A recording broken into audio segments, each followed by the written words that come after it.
I can sort of show you the way that I build out my entire process.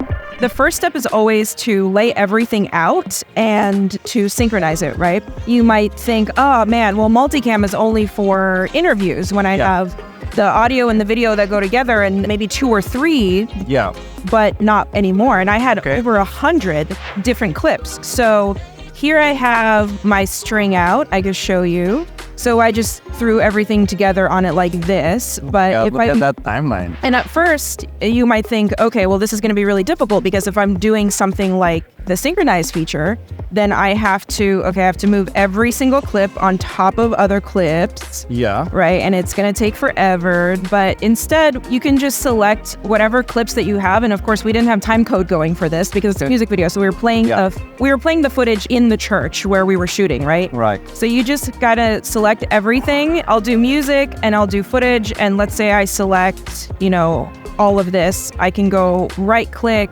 And then I just go to create multi-camera source sequence. And then I just want to make sure that I'm using the clip names and that I use not time code, but I use audio, right? Okay. And then this is the important part, move source clips to process clips bin. That's gonna show me which clips have accepted the synchronization and which clips are not accepting the synchronization. So all the clips that have accepted the sync are gonna be in their own little folder. So you can see here, processed clips, almost all of my clips got processed and synced. So it's created a multi-camera source sequence, and here is that multi-camera source sequence. And you can see all of those clips are now synced and lined up like this. I'll clean it up a little bit, but this gets me to a spot where I can go and start working right away, right?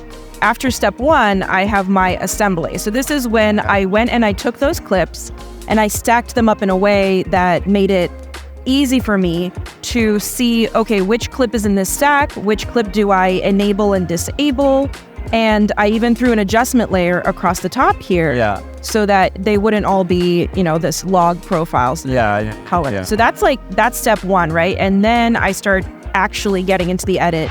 Now, by the time I get to this point in the edit, all of my selections, all of my choices are now on V1. It went from this to the assembly that looked like this, and then it went into this. For a while, we didn't know what music we were going to use. So I basically chose all of these different tracks, and I made versions for the client for all these different tracks. And then eventually the client said, actually, we want to have a composer compose the music.